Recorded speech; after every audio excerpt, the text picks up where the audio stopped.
everybody? With me, your host, Jaxon Stone. And this is episode 96. Wow, of Jaxon Talks, everybody. We're inching our way towards 100. Triple digits. Yeah, and every time leading up to this big episode 100, I've been saying how special the episode is going to be, and I haven't really come up with any ideas as to how I'm going to make it special.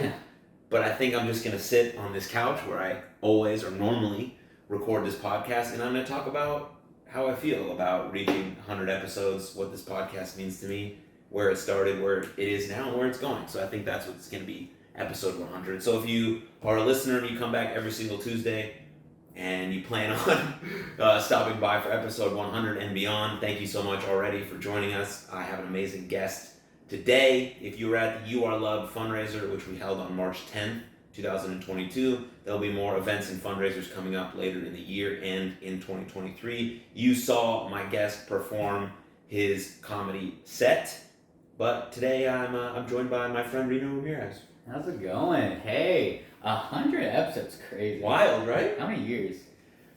Well, originally when I started, I was doing an episode every other week. Okay. Because I wasn't sure that I could get a guest or content for every week. It's fair. So that kind of took me a while to get going. And then, actually, that's actually a good question. Originally, this podcast started as a way to do more content for my professional wrestling character.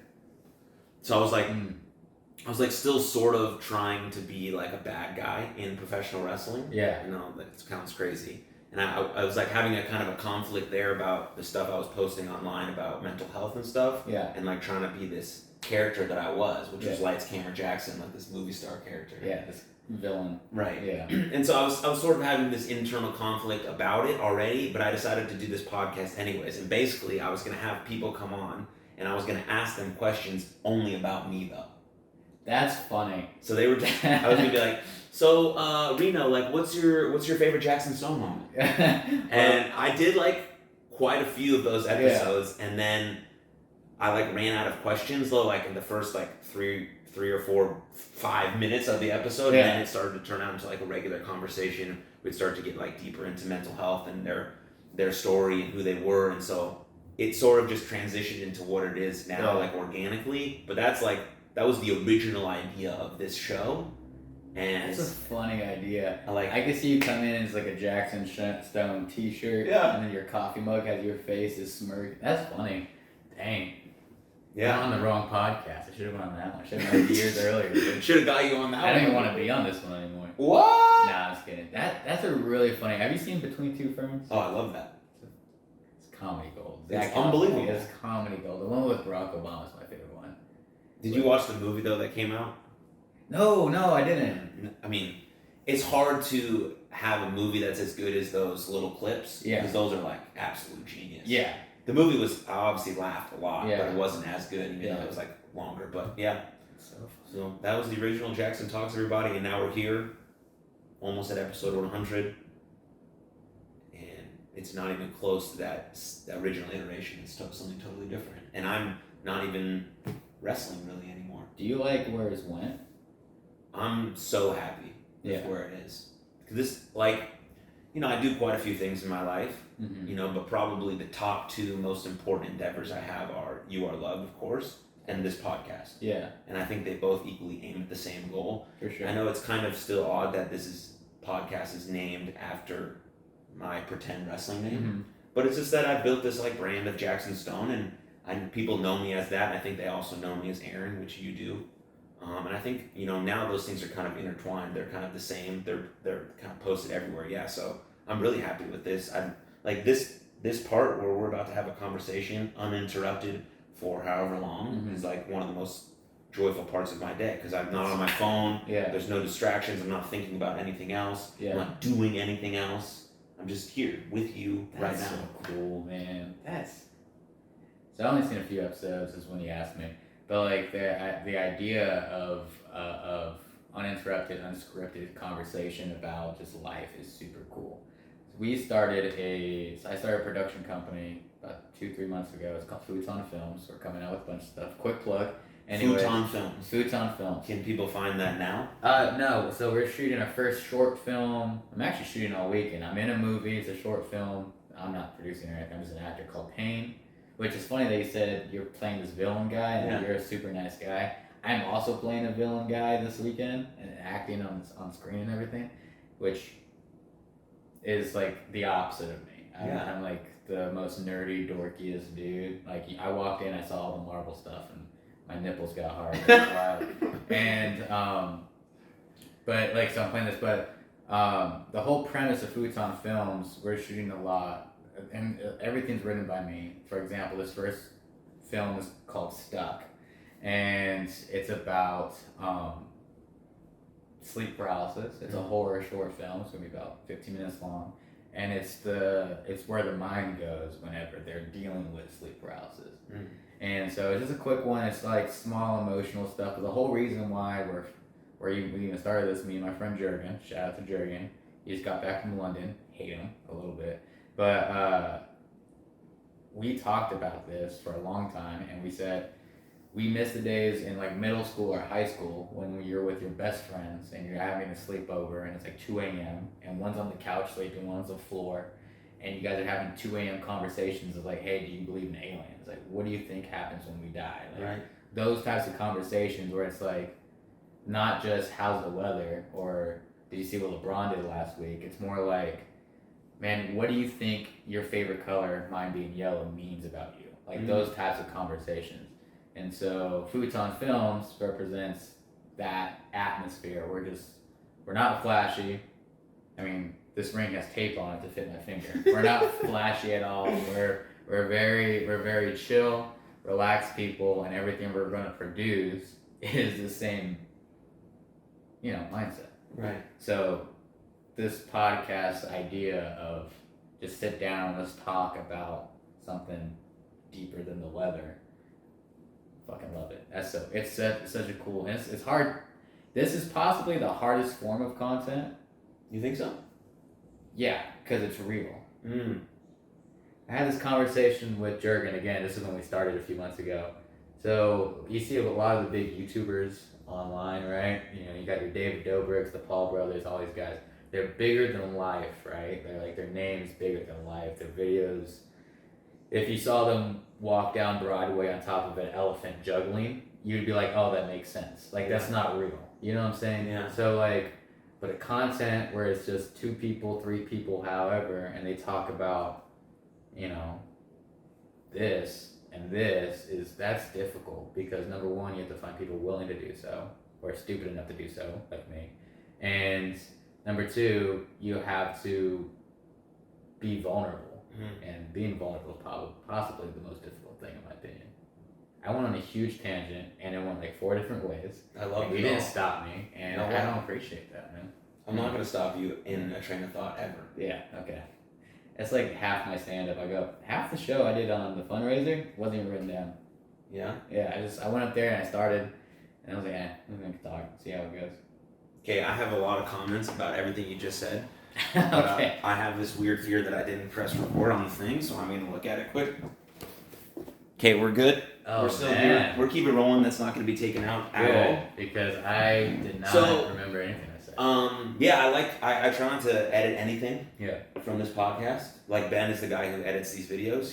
He's an amazing guy, and he puts a little watermark on. He puts the intro and the outro, and then what's it? Sounds like Ben's lazy. he could easily do way more work. He's about to cut me out this whole. It's about to be pixelated this whole side. Yeah, he's not gonna put your name to it. Yeah, he's not gonna put my name. It's actually just gonna be like a My Little Pony show. He's gonna be in yeah. Sorry, Ben. And so that's like super important to me. I try to live by this idea of like learning out loud and failing in public. Yeah. Because I come on here sometimes when I'm just by myself. I'm usually talking about a specific topic, and that topic is usually something that I'm learning about on my own time, whether through a course, another podcast, a certification, and then I try to discuss it here, knowing that I don't really know anything, but talking about it out loud is a thought exercise for me, and allows me to verbalize some things that I may be understanding a little bit better than other things. Yeah. And then it might resonate with someone else. And if I get it wrong, I can come back to this podcast in 2 or 3 months and still feel, do I feel the same way? Oh, maybe I've learned from this, or maybe I've grown from this, or maybe this holds true. Yeah. And then I think that's beautiful. And when millions of people start viewing this podcast, which they will, because I believe that'll happen, because I think what we're doing here is really cool. Starting with this episode. Yeah. Then the name brand is here. Exactly. Then more people will comment on whether I'm doing a good job or not. And I take that feedback very seriously. And whether it's like... You read everyone. Yes. That's crazy. Whether it's, constructive criticism, whether it's some harsh feedback, or whether it's positive reinforcement, all of that stuff means something to me. Yeah. Because I view it as I viewed my athletic career, which is I'm trying to get better and improve at something every single day. And you have to watch your tape back. You have to learn from things that you're not as good at. You have to, understand your inadequacies and where you want to grow. Originally, when I was doing this, I would cut my guest off all of the time. Mm-hmm. And I saw that, like, why are you doing that? Just let them finish what they're saying. Yeah. And then respond. Yeah. And then think about it and let it digest. And so all of that stuff means a lot to me. So yeah, it's really cool. That's cool. I did the same. It's funny you said that. When I first did my first podcast years ago, my issue was cutting my co-host off all the time. And we listened to it, I was like, Ed, I'm so fucking sorry for being so rude, cutting you off in all your stories. My bad. It'd be to make like a wisecrack joke. They weren't that funny back then.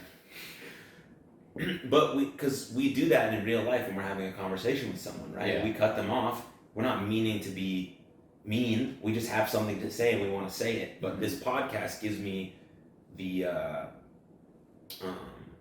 lets me take a look at it. Like, oh, I'm actually doing this. I can see myself doing this. Yeah. And I can put an active stop to it. Like becoming aware of something and recognizing it is the first step to wanting to change it. Yeah. So this podcast is super important to me for a number of reasons, but one of them being like it just helps me have better conversation, which is super important. That's pretty sick. It's like your football tapes from practice to be a better conversationalist or interviewer or whatever. That's sick. I didn't even think of the concepts of the show before I sat down. I was so in my own world. What a narcissist. I didn't even think about it. Oh my lord. How do I fit my head in this shirt? It's so big. Anyways.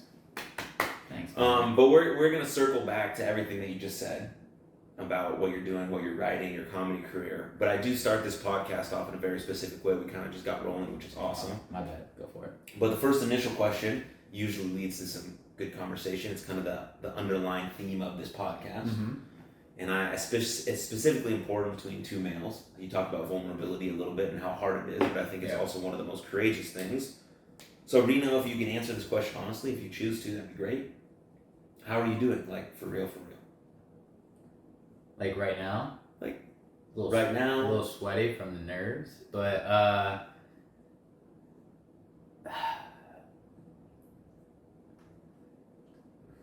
I'm going. I think everyone grows up and they have an idea of where they want to be in 5 years, or where do you want to be in 5 years? That whole question, people ask that in interviews and stuff like that. Yeah. And 5 years ago, I wanted to do exactly what I'm doing now. I wanted to be a comedian. I wanted to be an actor, a writer, a director, all this stuff. Granted, I'm doing basically America's Funniest Home Videos type of stuff, but it is like a stepping stone. But I just moved to Texas, so I don't know a whole lot of people. I can count on both hands the amount of people I actually see, and I could feel lonely. I do miss my friends back home and stuff like that, and there's a sense of fear for the future because this is the step I always knew I wanted to take. So the fear is, do I have what it takes to finish it, and will I be able to figure out what I want to do next? And I think it's a healthy fear. Nothing I'm too worried about, but it is something I'm thinking about constantly, which is probably why I'm constantly writing. I'm up late every night just working on projects and stuff like that because I need to keep going so I can get where I want to be, and then once I'm there, I can figure out the next step. So, I guess I don't think I could put a word to how I feel, but kind of a mixed bag of crazy cats just clawing their way out to figure out who wants to get out first. Do I want to be scared? Do I want to be happy? Because I am happy. But at the same time, it's overwhelming. It's a bit lonesome. But I do have great friends who support me. Jaxon Stone. I wanted to make sure I stayed right into the camp. Jaxon Stone. Did you have a voice like Hulk Hogan? No, it's always been the same. You don't have like a villain voice, man. I know. I was a pretty good villain though. Were you? Yeah. Lights Camera Jackson was hated in many places. Dang. Yeah, wild. That's so. I want to go watch. Anyways, to finish up my little soliloquy, I'm okay, and I am just figuring out like the rest of us. So, I think everyone's a little scared. Kind of scary. Yeah. So. First question.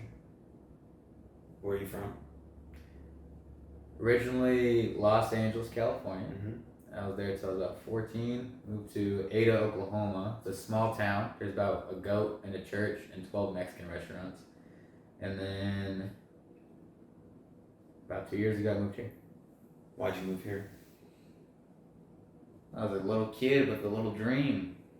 I'm still a little kid, but I was trying to go back home to LA. Too expensive. I was going to go to Austin. Don't know anyone in Austin. I didn't know anyone in Dallas, but my roommate now, he's like my brother. We lived together for such a long time. Shout out Jacob, awesome person. He offered to live with me, like in Texas, but we'd have to go to Dallas, which was a compromise. And I was like, that works. I could do stuff in Dallas, and here we are. And how would you say you living here has been? I mean, there's the good and the bad with every decision. Sure. Right? Made great friends, and I found opportunities I wouldn't have found where I was. That's awesome. I have a job where I've never been this financially stable in my life. That's pretty cool. That's awesome. Ladies, I'm wealthy. Not really. Told you the ring with the tape. But at the same time, you've seen me. I've had some issues being here, some emotional issues, relationship issues. I was in a relationship for a little over 3 years, which ended last year. We did a long distance thing for a year, and that ended. So that was rough. There's a couple other things, family stuff I'm dealing with and stuff like that. But mostly, like, if I didn't move to Texas, I would feel like I was complacent where I was, and I feel like in 10 to 15 years, if I stayed where I was, which is contentment. Like, it wasn't bad per se, right? Because I had my life together, it was chill. But if I stayed there, I feel like in 15 years, I'm looking in the mirror, figuring out, like, why didn't you at least try? So this is me, giving the good old college try. Well, I'm not in college, but good old try. Well, what you did, that decision you made, is quite hard, actually, if you think about it, right? Because a lot of people... I'm very brave. I mean, you might have said that as a joke, but I agree with you. Oh, well. And I'll tell you why. Funny and true. Go ahead. Sorry, I keep cutting you off. That's all right. So people will do the same thing you did. They'll look at their life, and they'll be like, in 15 years, I might still be slightly unhappy and slightly unfulfilled, but not bad. Yeah, not bad. But if I go out and try to chase my dream, I'm going to get more uncomfortable than I've ever been in my life. I might fail over and over again. And so is that effort of going out and chasing your dream more uncomfortable than being slightly unhappy and slightly unfulfilled? And you said, I would rather go out, potentially fall on my face, and crawl myself back up, be in the trenches for a while, than live with some sort of bitterness and resentment towards myself for not doing what I wanted to do all those years ago. So that initial step is the hardest step. So I would say that you're very brave. Do you charge by the hour? Because generally I pay up front for my therapy. Well, you can't hire me as a life coach. Plug. It's on my website, jaxonstone.net. What a narcissist. He just plugged his own thing. I can't believe he would do it on his own What a podcast. schmuck, man. Unbelievable. weed, dude. And then because the dream that you're chasing, right, in the entertainment business of comedy, writing, producing, acting, is very similar to the trajectory of a professional wrestler. Mm. And so we'll get into those similarities in a bit. But I have another question based on what you said about fear. Yeah. So there's fear haunts people all the time. Yeah. Right? And when you see someone do something great, it's not they did it in absence of fear. They did it despite the fear. Yeah. They moved forward anyways. And so though, is for you is it a fear of failure or a fear of success? Because they're two different things. Wow, that's a good question, man. I think I don't know yet. Success terrifies me. I can't even take a compliment without making a joke. Right. I success and positivity is not something I grew up with a whole lot, and so that's something that's like so weird, and it's just a weird innate feeling I have. But fear of failure, like I have earned every dollar I made. The car outside, I paid for every cent of it. It was from me. Every bit of cheap clothes I'm wearing right now, I paid for it.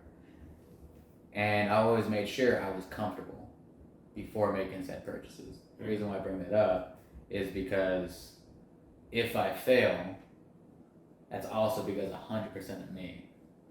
So I don't think I'm scared of failing because I know what I can do.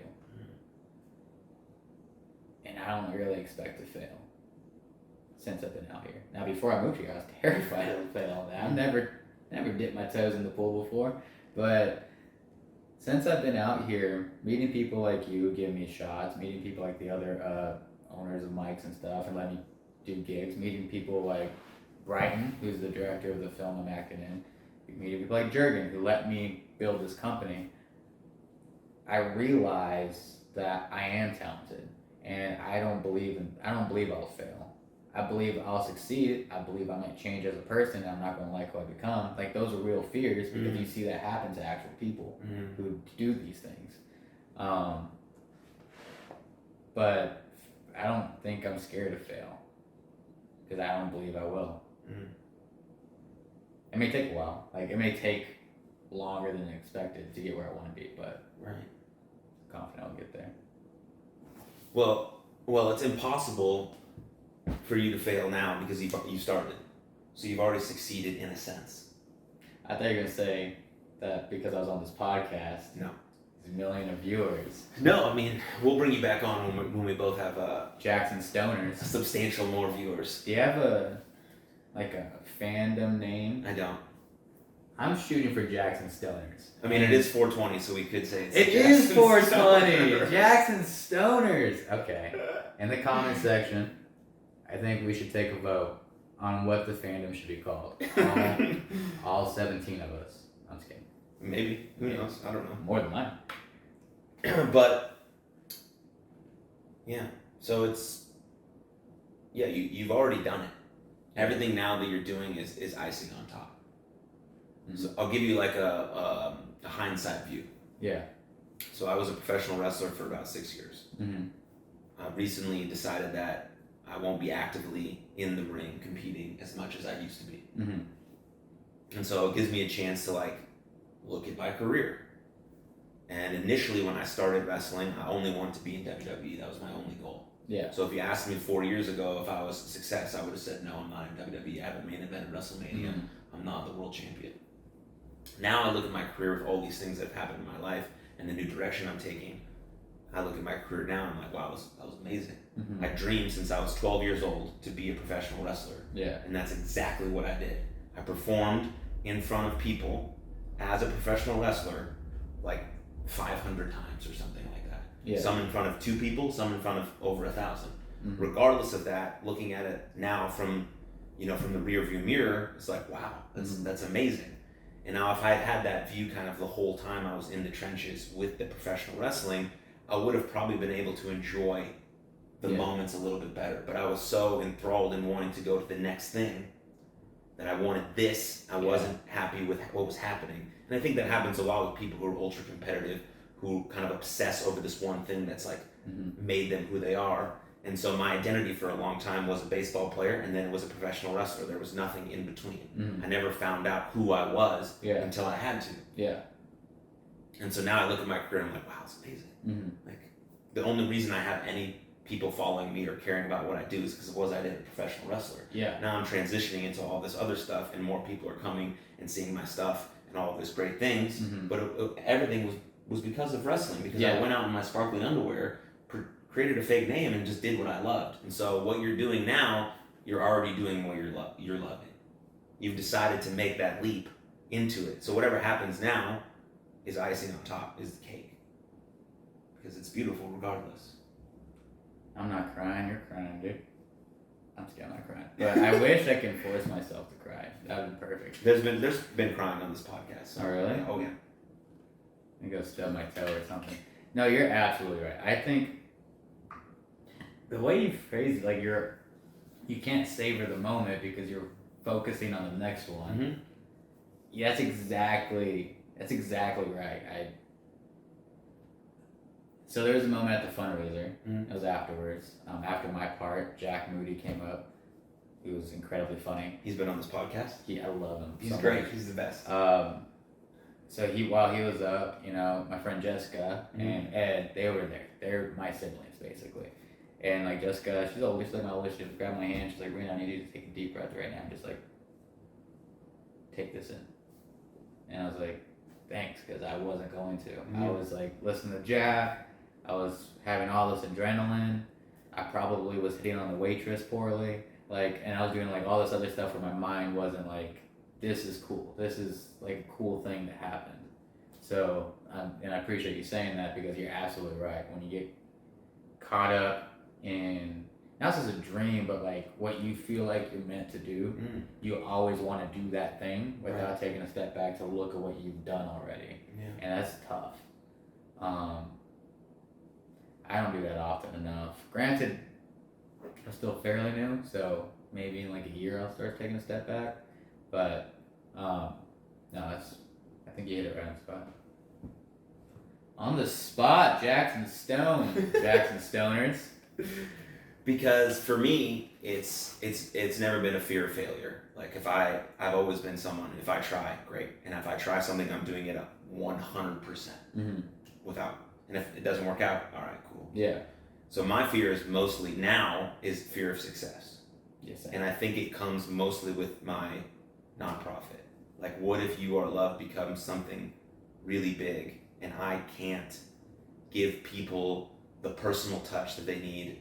Like, if I can't, like, if it's not like me, like it's so personal to me that if it becomes something bigger, then like I feel like it loses it. I don't know. This is like a fear that I think about all the time. And like, I want to reach more people. I want to help as many people as humanly possible, obviously. But I want to have that personal connection with the people that are reaching out to us and asking for help. Like, I'm helping you. This is because I care. And this is what the organization, like, and so, I don't know. And I know there'll be a time where I can't respond to every single comment. It's physically impossible. And that also bothers me, because I care so deeply about the people who take time out of their day to watch this or listen to this. And I'm like, I want you to know that. I want you to hear from me. I want to hear from you. Like, and I have a fear that it will become impossible, which it will, because that's just how this is going to go. Yeah. And so that kind of sometimes keeps me up at night. You think, let's say this evolves a few years later and you're no longer doing a podcast in your living room and you have an actual podcast studio or something like that. Right. Like, things are going well. Right. Right? Do you think success is as a chance to warp you?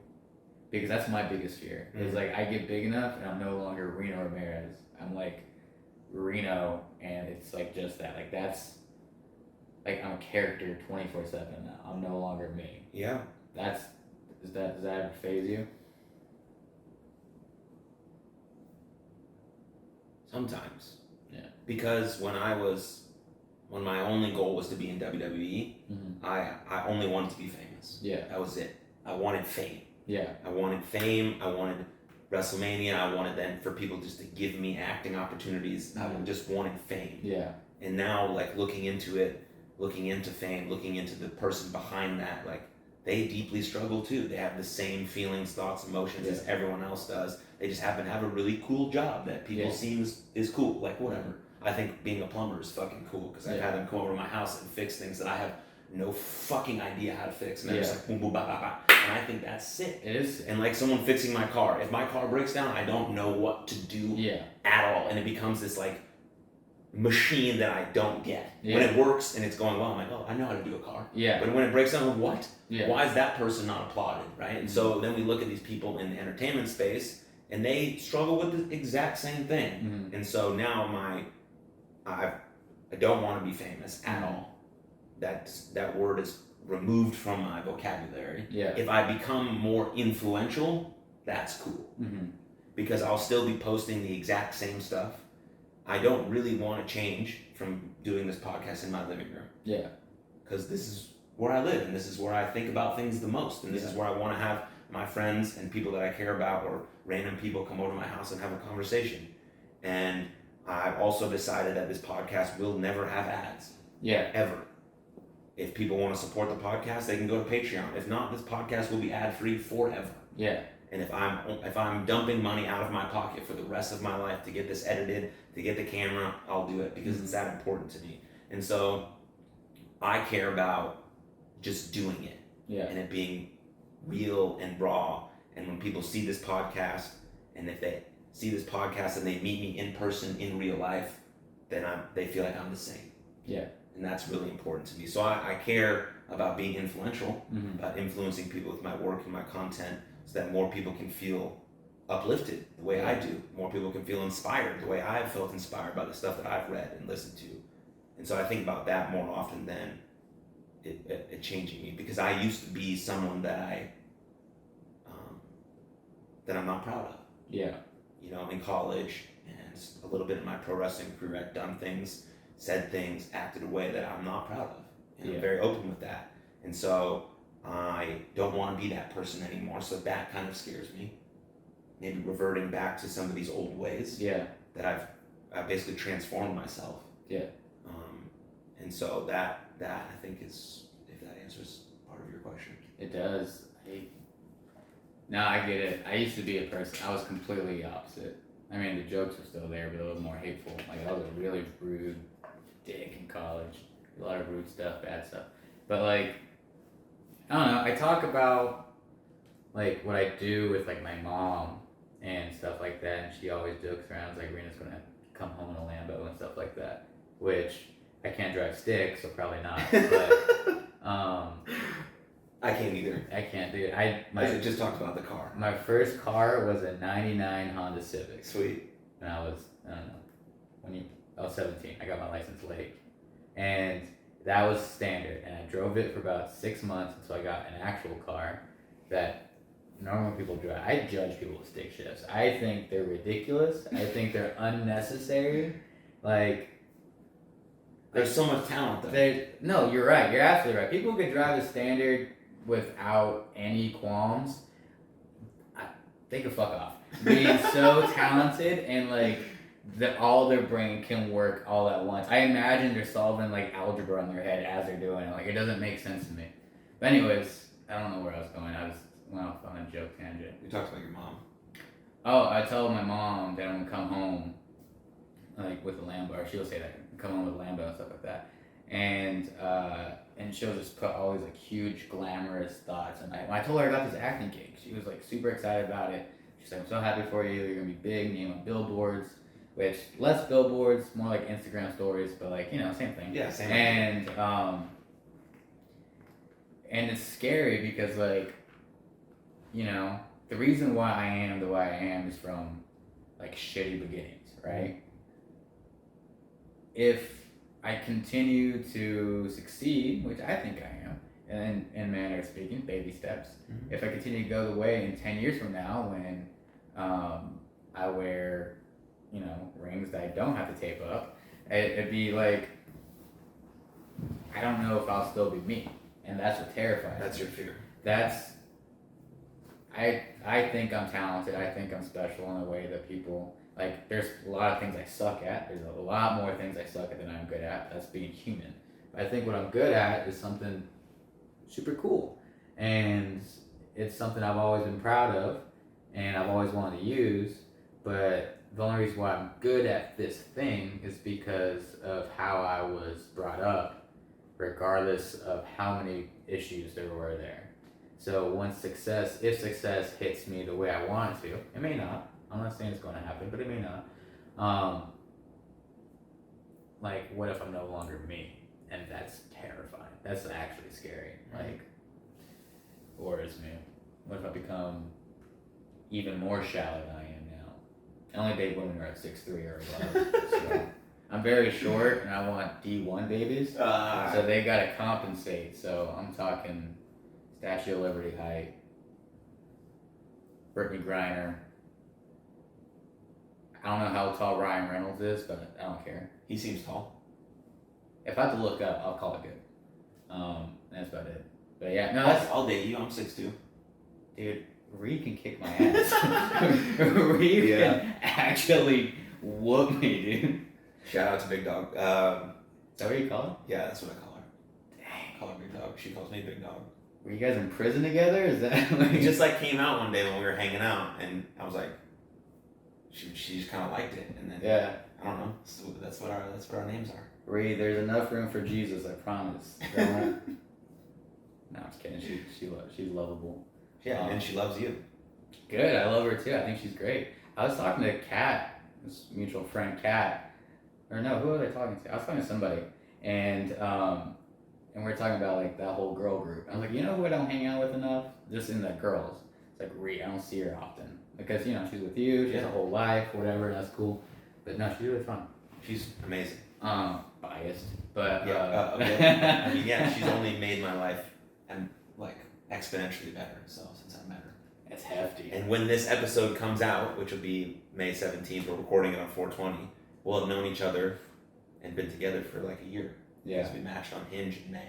Was it Hinge? I was gonna ask. I was about to ask what it was. Yeah, so amazing. Dang. Seems like time has flown by, man. Congrats, man. That's sick, dude. Thank you. Way to be. Congrats, Reed. But no, to answer your question, yeah, fear of success is the most scary thing I think I've ever dealt with. One of the most scary things. There's a Shawn Mendes song, the musical artist. The Philosopher? He kind of is. He's one of my favorite artists. I love Shawn Mendes. I think his music is amazing. But in one of his songs, he talks about how he hopes his friends forgive him for not having as much time for them, right? Because he seems like a genuine, nice dude, and he got hella famous at like early age because he has a beautiful voice and his lyrics are really like they speak from his heart. He's grown up to be like through all that fame seemed to be like really down to earth and kind. And he says in his songs like, I hope my friends like forgive me because I don't have as much time for them anymore. And these are people that he grew up with and he loves and he cares about. Yeah. It's not that he's a different person. He's probably very much the same. I would imagine when they hang out, he's probably just shooting the shit. Like everyone does, but he doesn't have as much time for them because he is what he is. And that also scares me because I absolutely love my circle of friends. Like, they're the people that mean the absolute most to me. None of them live in this state. My best friends. We all played college baseball together. And none of them live in the state. And so that's like a really conscious effort that we see each other at least a couple times a year, that we have Zoom and Skype calls, that we have texting. And like, I don't want to not be able to do that. And I don't want to not have enough like space in my heart to ask them how they're doing because I'm doing so much other stuff. Yeah. And that also like weighs me down sometimes. No, that's crazy. I told you I was on the phone with my friend Ed here. Yeah. He was telling me he wants to move down to Texas and Plano. I was like, dude, that's great. I'll help you pack and everything. But I want to let you know, this next couple of years, I'm going to be busy. Yeah. So, like, that's crazy, man. No, that's scary. A couple times a year, what state? Oh, they play professional now? Well, two of them played pro ball, but now they're all doing different jobs. That's so cool. One lives in Cali, one lives in Colorado, one lives in Chicago, two live in South Dakota still, and one lives in Seattle. So they're everywhere. That's everywhere. Bro. Damn. All of them have been on this podcast multiple times. Dang. And, my best buddy, Al, he's getting married in August, so we'll all be together for his wedding. Mazel tov. Like, That's exciting. I'm the best man. I've been thinking about my speech. Every time I drive, I think about the speech. Like, Yeah. what am I going to say? And I'm someone who's not going to write anything down. I'm just going to speak from my heart, Yeah. which is what I do a lot when I do like presentations and lectures and stuff. I have a general theme of whatever, but I've been thinking about it a lot. It's like really, it's like quite an honor. It means a lot to me. It's a huge honor, dude. Congrats on that. Congrats. What's his name? His name's Alex Robbins. Alex Robbins. Congratulations from one of the stoners. That's the perfect day for that name to catch on, eh? I didn't even realize what day it was. That's not my world. Yeah, if you're watching my employer or my employer, if you're watching me on this, strictly water. With a sweet cup. What's Read it. Oh, that's so sweet. You're awesome. Keep that shit up. I feel like there should be like a snap at the end. Yeah. Like Lizzo said it. A good friend of mine named Milan got that for me. Oh really? Yeah. Milan? Milan. Where's she from? She was at the fundraiser. She saw you perform. Oh, I apologize, Milan, for watching this shitty. I'm terrible with names. Last Saturday I went out with some of the peeps, and there's this. Yeah, I saw you. That's right. Saw you at Truck Here, right? No, Ice House. Ice House, yeah. But afterwards, we met up at like Primo's and walked down, and then one of the girls in that like remembered my name or remembered me from it. And number one, I love that. That was awesome. Please do that. Even if you have to lie, do that. But I feel bad that I don't know her name. Yeah, maybe it was Milan. Give me one of these cups, Milan. You freaking jerk. You didn't bring me a gift. With swear words on it. Profanity. But anyways, I want to circle back a little bit. Oh yeah, my bad. What's up? To your relationship with your mom. What's that like today? It's better than what it has been. So, I'm gonna keep like a long story short because I don't want to take up the whole time with it. I am a family person. I love family. I am not close with my immediate family. I haven't been. My father and I are dropping out, is that the term? Whatever. We haven't talked in years. 3 years or something like that. Before then, we talked for like a year, and then it was years before that. My mom, who I call my mom, she's a lovely woman, fantastic, Nicole, shout out. She's my unbiological mother. Okay. I'm from the system. I'm adopted, as the cool kids say. I don't know if you heard that lingo yet, but I'm on TikTok. But no, so Nicole, who's my own biological mom, I call her my mom. She's been around since I was 4 words. But we had a falling out. That was the term, falling out. We had a falling out too a couple years ago because the whole thing. But she recently got diagnosed with cancer, pancreatic cancer, and she's doing well. She's on she's doing well. She's on chemo. But before that she had a lot of medical issues and stuff like that. Fibromyalgia, other big words, words with too many syllables. But like when this hit, I realized like I need to put, and this is about a year ago, and I think this is a growing thing. I need to put all hatred I have for anything aside because number one, you don't need it. It's not worth anything. And number two, like, it's just a good sign that like you never know when someone can leave you. And is the last thing you told that person the thing you want to be the last thing you told that person. So the relationship with my mom has gotten better after not speaking for a long time. I actually went down to Oklahoma for a couple weeks this year to help her, hang out. We looked at some wig stuff, and I kept calling her bald. I made a couple bald jokes. I wrote a couple like my mom has cancer jokes for stand up, and I told her those jokes before I went on stand up, and she laughed really hard. She was like, "You can say them." I was like, "Yes." So like I would go perform them, and then I got like, here, I'll tell you the joke. Okay. So recently we found out my mom's recently been diagnosed with pancreatic cancer, and the doctors are stumped. Like, we don't understand how she got it because she was born in November. Little astrology joke out there. Oh, She's a Scorpio. Freaking. Anyways. I get it. It's not funny when you say I get it 3 times. Well, that's not the astrology signs are not really my forte. Look, man, it's only a little hurtful, but it's I only know Do you know what a little bit about a little bit, and that's not part of the. Do you know what you are? I think I'm a Gemini. See, I'm a Scorpio, and I don't know if this is law, but Twitter rules all. They say Gemini and Scorpio man are the worst. I can't tell you why, but you know, maybe we were made to be villains. You know, Jaxon Stone. I don't have a name in the movie that I'm in, but I am a villain. Anyways, no, so like me and my mom, we got close-ish. I went down there for a while, and now like, you know, we call every few days to check up on her, how she does, how her chemo's going, and stuff like that. She's fine. She got a new wig. She got her weave in. She's like a Tyler Perry movie, just a different wig every day. Yeah. Looking cool. That's about it. That got real, dude. I have a challenging question for you. Dude, you asked and challenged one. Go for it. Yeah, shoot. If your mom passed away today, how would you feel about the relationship you have with her currently? Dang. You guys about to see some pit stains.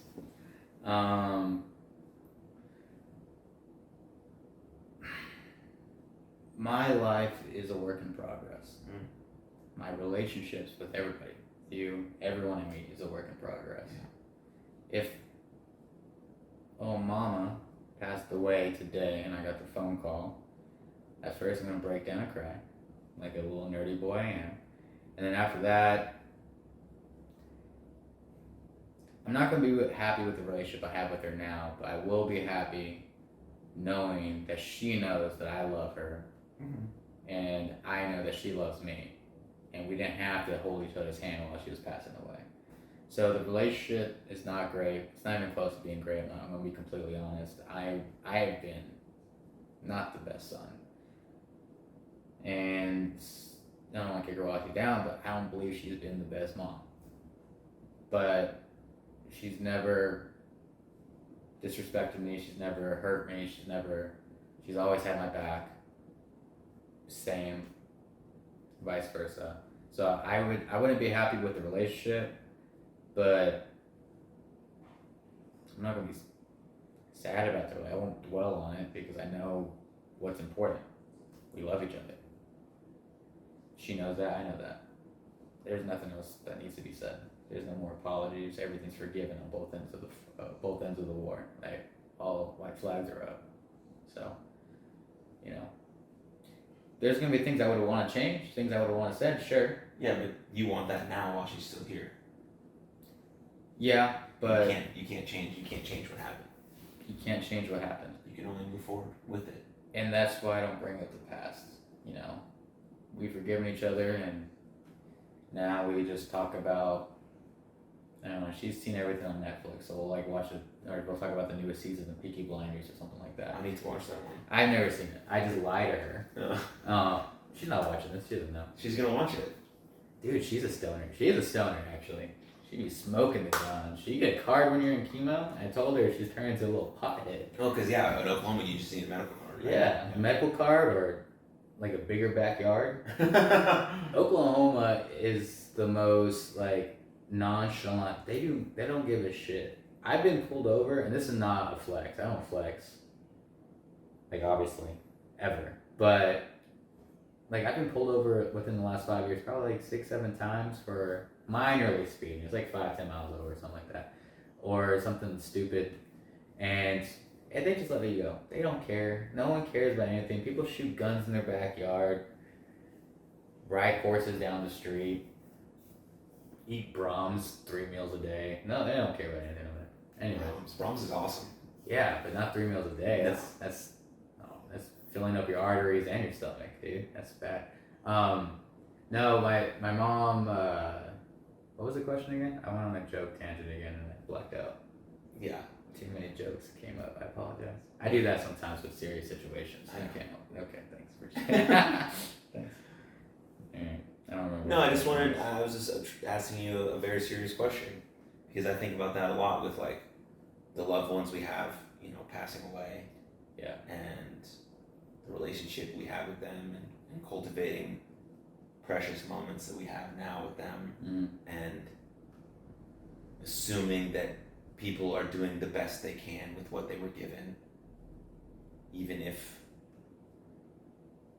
they didn't do the job that we thought they could have done, they were probably still doing the best that they could. Yeah. And thinking about how precious life is, and usually we don't start to think about how precious life is until it punches us in the fucking face. Yeah. That was for me. You're absolutely right. I'm only speaking from personal experience because I don't want to preach to anyone about anything. I just want to tell you that that's how I felt and feel. And that's why these conversations are the most important. So that's why I asked you that question. Not to put you on the spot or That's fine. make you uncomfortable, but I don't think I've been challenged like that before in my life. You said something that I resonated with, and then you said to put me on the spot, and I immediately went to a joke, and it's like I can't help it. yeah. They just come out of my dumb mouth. But no. Oh, I was gonna say, 5 years ago, I was sitting down with my then girlfriend. We're watching TV. Mm-hmm. And I get a phone call. My grandmother passed away. She was old. She was going through a lot of illnesses. She was hooked up dialysis every night. And honestly, mentally, she wasn't there for like a year. So it wasn't like were we sad? Yeah, but we're also happy. Like pain is gone. Mm-hmm. It's one of those types of death. It's probably the easiest for the family, the hardest for the person who died. Right. But when that happened, I remember breaking down completely. And that was one of the reasons why I decided to move here and everything, because she's always been, again, another person I had a really rocky relationship with. And I always told her, I'm going to make it one day.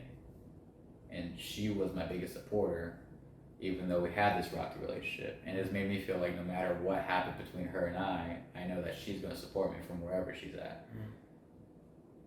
She's a bigger joker than I am, so she might be down there too, who knows. But, I'm just kidding. But, this is what she did. My 16th birthday, huge birthday. How old are you right now? 26, 10 years ago. 16th birthday, huge birthday at my grandmother's house. All my family here, some friends, everything. And she's like, all right, time to unbox gifts for Reno. I was like, all right, great, sweet, sick, free stuff. So she gives me the small box. It's like, yay. So I go and I open it. And back then I was like shy, I was nervous, I was scared to talk in high school, like talking to cool dudes like you or like pretty girls, like I couldn't do it. So being in front of people was hard for me back then. So everyone's watching. I open it, it's a box of Magnum condoms. Now I'm blushing so hard. And of course, as any good grandkid's gonna say, like, Grandma, I don't need these. She goes, yeah, I know. I brought the receipt. And I was like, what a bitch, dude. Everyone's laughing in the whole house. I'm like blushing, dude. I went from brown to pink in like 0.2 seconds. Oh my gosh. That's the type of person she was. And a lot of my sense of humor comes from her. Yeah. And she's a huge prankster. But anyways, so like we had a rocky relationship at the end of her life, but she was also my biggest supporter. So that made me realize like no matter like how much like I fight somebody that I know that loves me, at the end of the day, the love is still there. And if I ever needed them or if they ever needed me, they just had to make one call. And so that's when I started just told myself I have to start changing because I can't hold on to grudges anymore. I can't do that because people out there, I don't want to depend on that, on the implication of love. I wanted to show it. Yeah. Be a good friend. Be a good son. Be a good cousin. Be a great lover. Magnum condoms, ladies. I'm just kidding. That's a dream. But that's also a terrible joke, dude. I can't help it, man. You put me on a serious pod. I know. I knew this was going to happen. And you got me making jokes on accident. Alright, what do you got next? I like this. I've never had like set notes beforehand. We do like a game. We'll do like we did this game was it's a quiz game, so it's multiple choice. The fourth answer is always a funny joke. So like when Joe Exotic's Tiger King show came out, we did one, and like one of them was like one of the questions I wrote would be like, what is the most popular exotic pet in the U.S.? And it'd be like an alligator, it'd be like an owl, fennec fox, and the fourth one would be like BTS fans or something like that. Yeah. It was always something stupid. But I never had notepads with like interview questions and stuff, dude. You're a professional. Yeah, I just like to jog down some topics. Usually I don't need it because we start to get going and it's pretty, and the conversation becomes organic. Yeah. But I have 3 things to say off what you just said. 1, there's a famous saying that holding a grudge is like injecting yourself with poison and expecting it not to kill you. Shawn Mendes. Someone famous, someone important. And number 2, it's funny you say that about your grandma, because my grandpa, he sent me a box of condoms and a book on how to pick up women because he was worried about me. That's really funny. And so that's hilarious that both of our grandparents did that. Yeah. And third, I had something. Third was, you mentioned Joe Exotic. Yeah. Also hilarious because I wrestled at his compound. Did you really? In front of tigers. More tigers than people. Who are you, dude? So, what? Just lived an unbelievable life. What? Yeah, I wrestled at his How old are you? compound. I'm 29. I turned 30 in June. God. It was actually a very strange weekend. So I think it was on a Friday night. It was in Oklahoma, right? Yeah. So on Friday, we drive to Oklahoma, me and my buddy named Bam Bam. We were tag team partners. I think on Friday night, we did this show at a barn in front of a family of 4. That's it. Husband, wife, 2 kids. And it was a legit barn. Yeah. Like, so when you get out of the ring, it's dirt around the ring. And it was just like a ring, and we wrestled. And I was like 6 months into my independent professional wrestling career, and I thought, like, this is normal, right? This is what people, I thought this was what people did, and I guess that's what they did, so I did it. The next night, we drove to Joe Exotic's compound. He wasn't famous then, he just had a zoo. And we were like, oh, we wrestled at a barn one night, we're wrestling at a zoo the next night. And we got to like tour the compound and see all the animals, which was cool. And then there was the wrestling show just in the middle of the area, and he had like built like fireworks set up on the stage. And like there was an entranceway and a ramp, and there was like tigers surrounding the thing. And there was some people there. Yeah. And like when his show came out, I posted about that I did a show for him on Twitter because I totally forgot about it. Yeah. Like, and I was just sitting in my house like looking at Netflix. I was like, I feel like I know that. Like I didn't remember totally, but I was like, I feel like I know that guy. Yeah. And I did like 3 shows with him, 3 or 4 shows with him.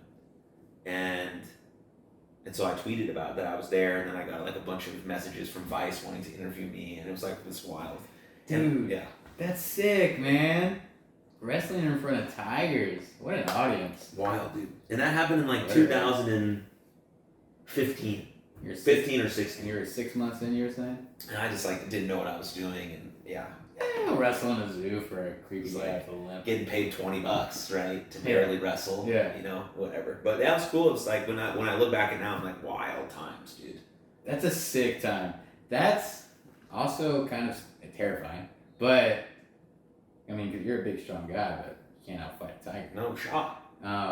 Yeah, and then moving from that to wrestling all over Europe in front of thousands of people, like it's a wild deal. All over Europe? Yeah.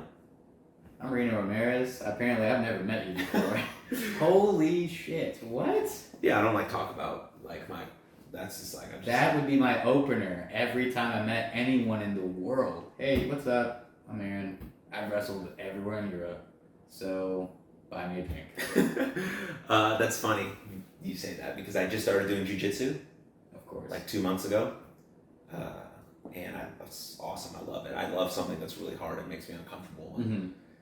And I was trying to go as long as I could at this training school without telling anyone that I was a professional wrestler named Jaxon Stone. And like 2 days ago, my professor, like the black belt who teaches, it's called Professor, he found out. He was like fired up asking all these questions, talking about WrestleMania, and I was like, yeah. So It's a pretty cool gig. But speaking of that, it falls right into my next segue of this kind of on this quest you're on. Mm-hmm. Right, clearly you started using comedy as a coping mechanism. Clearly, thanks for using that word. Yeah, clearly. But we have to have something. No, right? you're absolutely right. We need something to help us deal with what's happening. Yeah. And comedy still does that for loads of people. Mm-hmm. Like obviously the comedians that are performing now have material to talk about because they've lived a life. Mm-hmm. And so then it moved past something into something that you actually wanted to pursue. Yeah. When was that? When did you figure that out? No one's ever asked me that. So I was with some friends in college. It was a long time ago. First, where'd you go to college? East Central University. Okay. Go Tigers, not Joe Exotic Tigers. What years were you there?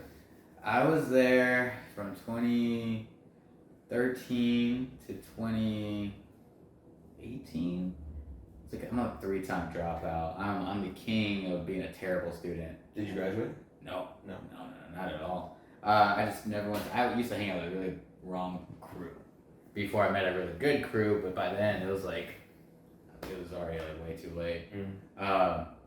But the good crew I hung out with, I'm friends with a lot of musicians in Oklahoma. Talented, way more talented in their field than I'll ever be in my field. Very talented people. And those were the people I had those 2 a.m. conversations I was talking to you about. Yeah. And I realized, it would be cool. What if I started writing emotional pieces? Because before this, I wrote, song parodies. I wrote parody spoof commercials, and I would write just comedic sketches, which were funny and really successful. But right. I didn't realize I wanted to start acting. I didn't realize I just wanted to start writing drama scenes, blogging, and all this other stuff until recently. Hey Joel, it's 420, and he used the name that you like to use for the fan club. No, Stoner. Speaking of which, do you have any? Because that's what I'm going out to look for. Oh God! I don't look for is a solid word. You just go in a bush and hope to find something. Yeah, I'm texting people. No, I don't have any. I'm sorry, pal. If I knew, I would have brought some. I have bushes near my place. And that'll be kept in. That'll be kept in. Okay. Well, I don't have any employers. Anyways, what was I saying? College. Oh. Found a good group of people. You're writing parodies. Yeah, very smart. These are very smart, creative people. And I like to surround myself with people that are smarter than me and more creative than me because it pushes me to do so. So these people did that, and I started writing pieces. For example, Stuck, when that comes out, along with a couple other pieces. I have a blog out and stuff like that, which is on my Instagram, random_anthem, just throwing it up there. Stoners, and it'll all be in the show notes. Oh, sorry, I didn't use a technical term. But yeah, no, that's when I started. I was in college, and I was like, I feel like I can do more than just be the funny guy. Mm-hmm. Which that's cool. There's a spot for it, but yeah, but there's a large transition from just being the guy in your group who makes jokes to saying I want to pursue this career. Oh yeah. And you made that decision. Yeah, and I don't think I made it. I think I can't help but make jokes. Like it's an innate thing. It's one of those things where when you do it enough times, you're like, oh shit, I should do that forever. Yeah. Yeah, and it's just I made that decision, sure, but I think that decision was pre-made when I started. When I started maturing, growing up, whatever. So, all that good stuff. I like making people laugh. If I get one person to smile, chuckle a day, amazing. Even if it's a pity laugh, I'll take a pity laugh. I don't have to know, but no, I love it. And then when was the first time that you got in front of people and did a set? So, my first time ever, I was 19. Whoa. I went to this bar in Mcconaughey. I had to do a little red or black X on my hand so I couldn't drink and anything. I'm on stage. And that's actually the first and only time I ever bombed.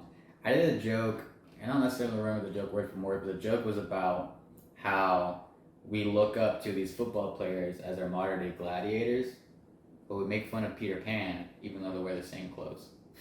and in my mind, it's a funny joke, but like the way I delivered it was terrible. And there's just a bunch of drunk old dudes in there, and like I don't think any of them like I think they were like mad, like he's talking bad about our football and like stuff like that. So like it bombed, and then I started laughing because it was awkwardly quiet. Right. And then they started looking at me like a psychopath because I'm over there like, what's this kid laughing at? Nothing's happening. So that was the first time, and then there's like there's a discrepancy between times.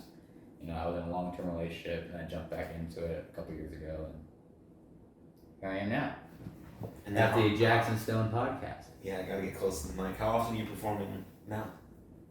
Past month, I haven't because of the 2 films I'm in. Right. I got like rehearsals like 3 times a week and stuff like That's that. super cool. Yeah, I'm very lucky and privileged. Thank you so much, Brighton. And then the stuff I'm shooting, like I'm working on that stuff too. So I haven't this last month, but typically about 3 times a week we go on a weekday. I'll open mic. Yeah. Hit a couple. We'll work on stuff I just wrote, work on old stuff, or just go out there and talk and see if I can do some crowd work. the pathway to perceived success as a professional wrestler and as a comedian is very same. Yeah, I agree. Because you start off, no one knows who you are. You're taking whatever gigs you can get for zero money or very, very little money. Like fighting in the zoo. Yeah, like fighting in the zoo. And then you just like slowly work your way up, right? Yeah. And you gotta get better gigs and more people know who you are, Yeah. and you get paid a little bit better. But the hours remain the same. The hours are still very hard. Yeah. Wrestling shows are only Friday, Saturday, and Sunday. Yeah. So, and then comedy shows are only at night. Yeah. But what's really cool about both professions is that when you're doing the actual performance, you get instant feedback. Yes. And that's really cool. Right, yeah. It can be absolutely horrifying in the moment. Yep. Like, because if I don't do a move correctly, I miss a spot, and it looks glaringly obvious that this is how far away my punch was from your face. Yeah. Which all of us as pro wrestlers have done. It's hard. It's hard, to get super close to someone, not hit them, and make it look like they got hit. They're selling it. I threw the punch correctly, had the right emotion on my face, and everything was done in the moment with perfect execution. Yeah. That's wickedly hard. And fans are, at these small shows, fans are very close to you. Yeah. Like when you go to a WWE event, no one is close to you. Yeah, they're like 8 feet away. But yeah, right? And so you get instant feedback. If I did a cool move, or I cheered really loud, or I had good emotion on my face, and I drew a little kid in, and he knew I was hurt, and he was like cheering me on, instant feedback. You can either take that or not. If you're a good performer and you care about what you're doing, you're gonna look at everything as feedback and be like, I could have tweaked that in the moment. Yeah. I can do better next time. But you also have to throw shit against the wall and see if it works. Yeah. I don't know that I can throw a really good suplex unless I do it in front of people. Yeah. And it could fall flat. Yeah. But then I know next time I'll never do that move again. Because as a professional wrestler, I can hide all of my weaknesses. If I don't know how to do an arm drag, you're never gonna know that. Because I'm never gonna perform it in front of an audience. And the same with the joke, right? Yeah. You have a set of jokes that you want to try. You're trying to get this big set. You have a 15-minute set coming up soon, so you're trying some jokes here. Ooh, that one. You can tell right away. People give you the instant reaction. What's thoughts on that? No, I agree. I think, that's any performance art type of job. Actors, comedians, poets, stuff like that. I've got people who write like slam friends who write slam poetry. I love slam poetry. It's so cool. My buddy, I'll tell that in a second. Okay. It's so cool. But no, for example, the joke about my mom having cancer, that was me trying a dark humor joke. I don't write dark humor jokes. That's not like where I'm at. Usually it's more observational humor. Yeah. And I just make fun of the dating world. I make fun of what I see. I make fun of just different things. I'm writing a joke about like height supremacy, stuff like that. Like it's just what I noticed. And then so like I went upstairs and I said the cancer joke. It did not go over well. I was like, all right, well now I found out that is not where I live. Right.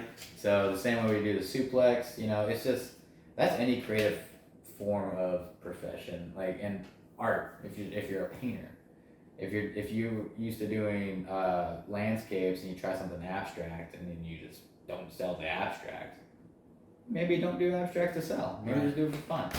And that's kind of how it goes. Found some.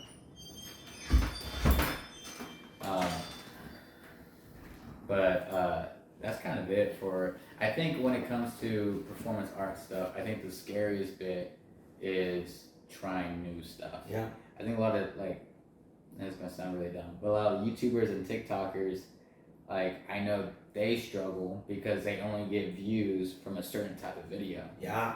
But believe it or not, a YouTuber and a TikToker, regardless of you hate him or not, if you hate Logan Paul, he's still an artist. He's on YouTube. He's making content. That is a form of art. Right. You may hate his art, and that's totally fair because it's all about freedom of thought. I guess I don't know where I was going with that, but it's all about the freedom to pick your opinions on a certain artist. But he is an artist. Mm-hmm. Now these artists may only get views from a certain type of art, and now they're pigeonholed to do it. So trying new stuff is terrifying, especially if backfires. Thank you, dude. 2 P's. Anyways, backfires on you really bad because now what if not only did you realize you can't do that new thing, but also people hated it so much you start losing followers and or losing views and losing like just people is like not supportive people but your fans. And so I think for anyone like yourself, like me, and other creatives out there in the world who's trying to do this profession, that's one scary thing is being pigeonholed. Yeah. Carlton from Fresh Prince of Bel-Air, Alfonso something, he said he could not get another acting gig because once he did Carlton, he was not able to get any serious acting gigs because of that character. Wow. And he was just stuck. He got a job as Dancing with the Stars to do that dance move basically. And he was complaining about it. He was like, it was a job and like he doesn't need money because that show did so well, like he's getting royalties every year, but his passion is acting. He wants to act. And now he can't do it because now when you see him, you don't think of this person he's portraying, you think of that person. Carlton, yeah. I mean, that has to happen with all of these actors who play these massive, monumental roles that last long periods of time. You think like Daniel Radcliffe, Harry Potter. Yeah. Right? He's been in a bunch of stuff. Yeah. But nothing that is, and I don't know actually, but nothing that's hit like Harry Potter. Like that's a global phenomenon. Yeah. No, you're absolutely right. So that's hard because you want to land those amazing roles. You want to land those life-changing roles. But you are creative and you want to be able to express in multiple domains. Joaquin Phoenix said no to a couple like Marvel movies, like no to like lead characters for like 6 movie contracts because he says he doesn't want to be pigeonholed to be that type of person. It's like once you become like a Marvel hero, now you're just an action hero. Look at Ryan Reynolds. I'm madly in love with him, sure, and that's basically an award in itself. But he does basically the same movie, a similar movie, action comedies, whatever. And so now he is kind of, maybe he loves to do it. And if he loves to do it, more power to him. If that's his niche and he loves to do that, it's awesome. But that's what you see him as. So I'm not sure with wrestling, but like that's something like, well, maybe like if John Cena, he was a villainous character when he started. Very first, when he started rapping. Yeah, he was a rapper. And then he became the same character. Yeah. His whole career, because that's what he was. That's, you know. And then he was happy with that. But like, not a lot of people get to do that. Right. Yeah. So that's really. Well, I think of Matthew McConaughey when you bring that up because I was that's a good one. I was listening to him talk because I like listening to him talk a lot, and I like his new book and I like when he's on podcasts. But he was talking about how he was the romantic comedy guy. He's handsome. Yeah. He did a good job playing those roles, but he was like, I'm done with these roles, and he was offered multi-million-dollar contracts over and over and over again to play these romantic comedy roles. And he was sticking to his values. Like, I'm not doing this until I get a serious movie role so I can show people that I'm a serious actor because that's what I want to be. I want to create this thing. And I want to be a dynamic actor, someone who can play multiple roles and lose weight or gain weight or fall into this character, whatever it is. And he showed that. He's done some amazing movies now. I agree. And now he just seems like an incredible guy. That's a great call. I saw that podcast we was talking about. Yeah. I watched it. And it's it's great. I don't know what the name of the movie, but he got that studio sent him 4 different contracts. Really? Up in the amount they're going to pay Every him time? Every time. He said no every time because it's hard because like you don't want to say no to a paycheck, especially as an artist of any form. Right. Because you don't know. You don't know when the next one's coming. It's like an NBA player. You gotta take the money when it's there. You may not love where you're going, but if you're not like an NBA star, take your 4-year, $100 million contract in Utah or in Minnesota. Utah's a sick place now, though. Okay, well, my bad, Utah, but Minnesota or something like that. Yeah, no, I get your point. Your point is valid. No, Matthew McConaughey is a great comparison. I love him so much. And also the way he thinks. Have you seen Dazed and Confused? Mm-hmm. So it's one of the first movies he was in. It wasn't a rom-com, but it was like, it's not a coming-of-age movie, but it's coming-of-age type of scene where it's like just a bunch of young people, late high school type stuff, and he plays this like relaxed character. I'm sure you probably heard the quote where he goes, all right. Yes. Stuff like that. That's that movie. Okay. And it's actually Ben Stiller's in it. It's like a lot of big names in it. But just that character kind of personifies him where he's kind of like, on the outside, he seems like this cheesy, hot dude who like is just like too chill and doesn't give a shit about anything. But really, he's just constantly thinking about just life in general. When he won, I think it was an Oscar or something.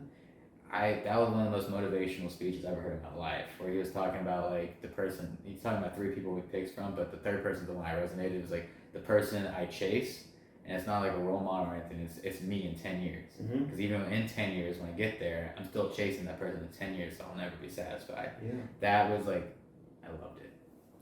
That's why I love that. You know, we're competing with who we were yesterday and who we have the potential to be tomorrow. That's it. Right. That's it.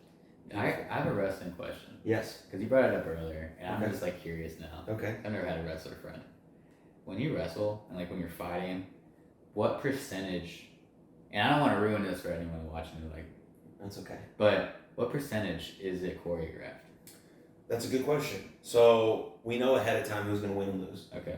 Okay. So just like your movie you're in, Mm-hmm. right? So sometimes there's a story we're trying to get out. Yeah. Most of the time the story is very simple. It's just good guy versus bad guy. Uh-huh. There's no other built-in storyline like he was my partner, he turned his back on me. Some of those stories, but mostly like when you really think about it, the meat and bones of pro wrestling is good guy versus bad guy. Yeah.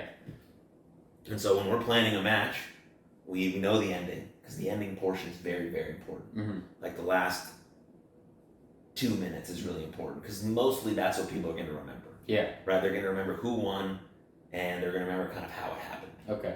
So that part is kind of planned out pretty good because usually the moves at the end are like a bit more fast paced and they're a bit more dangerous. Mm-hmm. So you have to make sure that I know those are coming. Like some of the ones where you might get dropped on your head, this angle, that angle. But the entrances themselves, those are also very important because you're establishing who you are right when you walk through the curtain. Yeah. The way you walk, the way you move, the way you interact with the fans is already showing people if you're the good guy or the bad guy. You want to establish that very early so people don't have to guess who they should cheer and boo. Mm-hmm. Very important. But then most of the match is like an outline. Yeah. Say you're drawing a paper in college, you know the topic, you're going to be like, this is my bullet point, this is important, I need to get to here, this doesn't really matter, so we're just going to kind of play here, and then this ending portion is very important. Yeah. It's the same way a movie is drawn out, right? If you look at any big action movie, this is how they go. You introduce the characters. Yeah.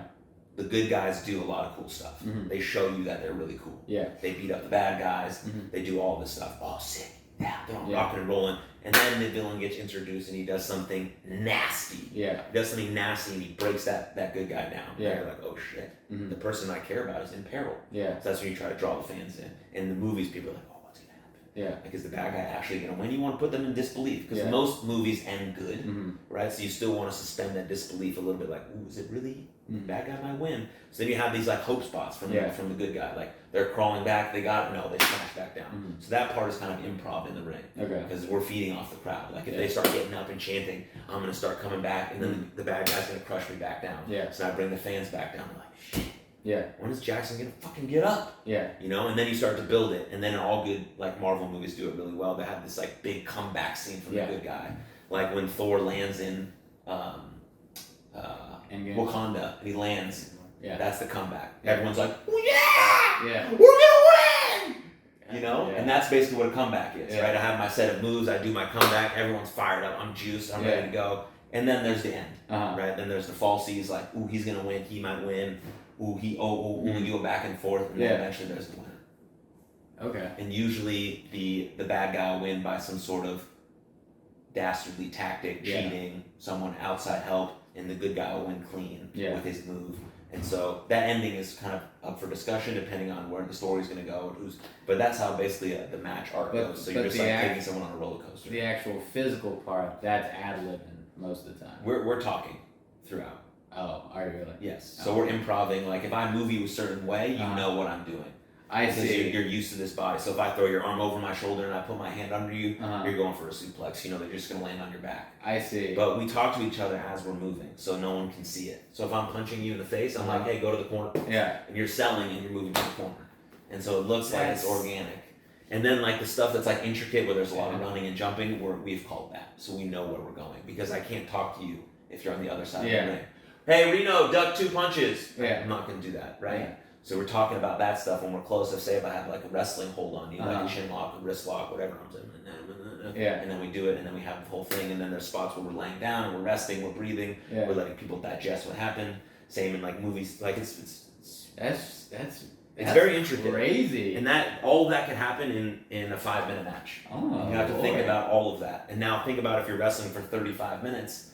The whole roller coaster that you want to take people on is very, very hard. Yeah. And we're getting hit, like you're hitting people, you're falling down, like it's quite, and you're trying to remember the spots, you're trying to listen to the people, you're trying to get fans engaged, you're trying to be your character. Yeah. It's very, very complicated. That's a lot of shit, dude. People just think it's like, oh, you just go out there and you do it. No, it's like, it's an art form. That's why good matches are, that's why good matches you remember forever. Mm-hmm. Like, where were you when this match happened? I was here watching this because it changed my life. Yeah. And that's how people get drawn into professional wrestling, just like any other thing. Yeah. Like, holy shit, I saw this when I was 12. I'm like, I'm going to do that. Yeah. I love theater. I love sports. I love martial arts. I love superheroes. That's what professional wrestling is. All 4 in 1. Yeah. Kidding me? Let's sign me up. That's sick. That's so cool, dude. I'm getting all giddy like a 10-year-old. Yeah. That's wild. I didn't know they actually talk to each other in the ring. That's the hardest art. Damn. That's the hardest thing to teach new wrestlers. I don't talk to anyone anywhere in anything I do. You talk to people all the time. That's literally what your job is to communicate. Not like to delegate. It's more like just to hey, here's my joke. Tell me where you work at and I'll make a joke about it. And that's about it. That's wild, man. Yeah. You miss it? No. I decided. I mean, I wrestled my last match in March. Mm-hmm. It's been about a month since that happened. I feel good about my decision. I'm pretty sure that I'm going to do like a farewell tour type thing come July when baseball season ends and I have more time on the weekends. Mm-hmm. But if my career ended right now and I never wrestled another match again, I'm very, very happy with how it went. But I'm not going to say never or retire because I don't know. I don't know how things are going to play out. What if something really cool happens and someone offers me this and they're like, hey, come and do this one option. Like, absolutely. Yeah. Right? But actively pursuing it as a career, not anymore. The point where you're at what used to be, and I'm assuming it still is somewhat a dream, and then you're done with it mostly, and you're saying if I retired today or it was done, never happened, I'd be happy to where it was. That's a crazy point. Mm-hmm. Especially at being not even 30, well, almost 30, but not even 30, where I'm happy with what I did with the dream I chased. That's crazy. You didn't even do it that long. 6 years. I can't imagine that's not long. I've been doing comedy for 3, and I'm like a newborn. So, well, in size, but also, yeah, it's that's wild. It's magical, and now I'm doing this, and I feel the most purposeful and fulfilled in my life that I've ever felt. That's sick. Yeah, that's fucking sick. Actually, that's so cool. I used to work with this guy, and we were both 20 at the time, and we were talking about future plans and stuff in Oklahoma, and he had a girlfriend at the time, and we're just he's asking me what would you want to do? I was like, I want to be a comic, blah blah blah, all the boring cliche stuff, and he goes, and I asked him, he goes, to be honest with you, I want me and my girlfriend, I want to marry her in like a year and then have a couple kids, become a mailman, just have like everyday job.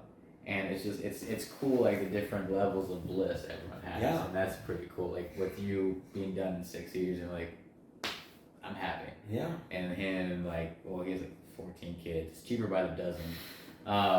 But he's like, I'm happy because he is happy. He's doing really well. I talk to him periodically, and it's so cool. That's really neat, man. You just gotta find what works best for you in your world. Yeah. And live it to its truest extent, to be authentic and genuine. It doesn't matter what anyone else thinks of it or what anyone else perceives of it. If it's for you, then it's for you. Yeah. And that's the best way you can live your life. I don't want to get too personal, but I want to ask you a very personal question. Okay. Did you choose to wear the tights? Like the underwear? Yes. You chose boots? Yes. You didn't want to wear pants or like... No, not to you wanted to show off not to talk about myself too much, but I like work out incredibly hard and I'm in really good shape. Yeah. And I look really good in the Speedo. And so not many people do. Yeah. Right? Especially on the independent level. In the WWE level, everyone looks good, right? Yeah. To whatever they want to look like, whatever gear they want to look, it looks good because it's the gear's made for them. You know, I didn't have a lot of money to buy trunks or all this stuff, so that's what I wanted to wear, and I worked out like a madman, and I still do because it's a very important part of my life. I agree. And so, I wanted to show it off because I was like a cocky former college baseball player, jock. You have to play the villain. You know, so it worked in my favor, but also, So. I was just curious about that. I didn't know if you got to pick them or like, did you have a manager or you just did everything your own? I just did everything myself. Bookings, gear, content. That's crazy. Videos I shot with everything that I had that I could. Like I was making these like pretend movie set films with like my mom's car, my sister's apartment. Like I just made shit. I just did it. I made it work. Yeah. And I tried to live it. Yeah. And then it became very exhausting. I thought I was becoming this professional wrestler, fake movie star, and it was like taking over my life. And then life punched me in the face, and I took a huge step back, and I was like, okay, who are you really? What do you value? What's important? Live through that and go from there. And it's led me here to these conversations. So a few months ago, I was there was a show I did, and like it was one of the bigger shows I've done. It was like 30, 40 people.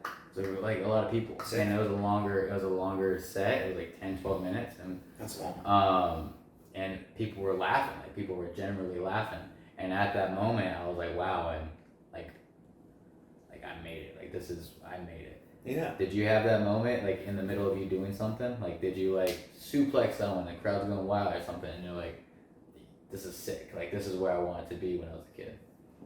Yes and no. I've had moments in matches where I knew that I was fucking crushing it. Yeah. But I never felt like I made it because I wanted to be somewhere else. I see. And I never realized that I made it until I took this look at it. Because I wasn't John Cena, I wasn't The Rock, I wasn't Stone Cold Steve Austin, I wasn't famous. That word. Yeah. Right? But now, scary word. Now it's like, I made it. Sick. Yeah. Sick. Like, are you kidding me? Yeah. Like, I'm about to put my jersey that I wore to the ring in a frame. I'm about to put some of my old trunks in a frame. Like, and just like put it next to my college baseball jersey. And like, this is what you've done in life. That's incredible. That is incredible. But I have a couple more questions for you. Oh, go for it. Because we got to wrap up. Let's do it. Ask me. Even though I feel like we could talk for literally hours. I'm sweating. Maybe you'll be a reoccurring guest. Do you smell me? I forgot to turn the fan on, so it's like pretty hot in here. But I think you're going to be a reoccurring guest on this pod. Okay. Yeah. Okay. So we can hear what you're working on and all this stuff. But I absolutely loved having you at the fundraiser. Footage of that will be coming out soon. Appreciate you having me. I thought you did amazing. Thank you. I know Jack Moody, who's been doing comedy a little bit longer than you, thought you did amazing. Yeah, he's awesome. He's sick, right? Mm-hmm. And so my one last question is, or I have two questions. One, just tell people where they can find you. That's not really a question, but tell people where they can find you. And then I have one last question. Oh, yeah. So everything's going to be linked to my Insta. It's random_anthem. Anthem is misspelled because I'm illiterate and I'm too lazy to change it with an O instead of an E. What's coming up next? May 15th, the short film I'm acting in called Condolences of Pain. I think I want to say it's like May 20th or something like that. My first short film directing, Stuck, will be coming out. I have a blog coming out. I don't have an actual date for that. And a few other things. You know, you can catch me in open mics kind of all throughout Dallas. I frequent Longhorns. I frequent the Will Call Bar down in Deep Elm. Frequent Hyenas. You know, you can catch me whatever. I don't have actually any big shows, but...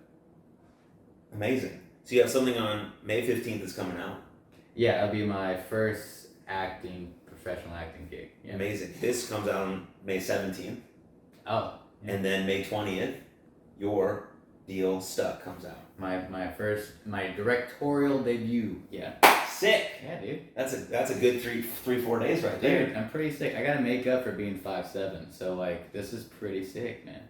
Well, continue. Thank you so much for doing this. Dude, thank you. It's been fun. My last question is, I know we talked about billboards earlier, which is hilarious because that's my final question is, if you could put any short phrase on a billboard or Instagram story that would be seen by millions of people all of the time, what would it say? Oof. I don't know. Oh man, I don't like talking about myself. Shoot. I'd probably put a dumb joke in there, like put your PJs on and lower expectations or something like that. Or like I'm the tuxedo shirt of all comics. So like something stupid like that. Yeah. Whatever ad I sent you, like those dumb little jokes I make, like that's probably what I'll put. Just something stupid I made up at the time. You know, we had all week to figure out what to put on the billboard. What are you gonna say? Tuxedo shirt. Put that. All right, whatever. I think that fits you perfectly. Yeah, procrastinating. Thank you. Something funny, something to make people laugh. Yeah. And something that could potentially brighten someone's day. I only got lost in your eyes like 5 times. I try to keep Jackson. But anyways, thanks for having me, man. This is awesome. Really fun. I'm happy to come out back again to. We'll have you on after we get into the hundreds. Dude, whoa! Is this 96 or 97? This is 96. So you have 4 more after this. Yeah. Dude, nervous? No, I mean I like dropping every Tuesday. It's like it's still challenging because I want to put out good stuff, but it seems like it's flowing better. Mm-hmm. You know, and I also have another podcast that I drop on Thursdays. Is that the baseball one? Yeah, but that's like every other week, so that's not as hard. And I have a co-host, and he's really good. But yeah, dude, I love this podcast and I love these conversations. This was fun. You asked me, man. I don't think anyone's asked me such like, and I'm an open book. I don't mind talking about. I don't think anyone's asked me such like close to the vest questions. That was wild. I was not ready.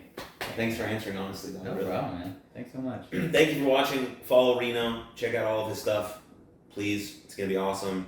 Share this episode with a friend. Anyone that could use this conversation, could use a laugh and some deep insight.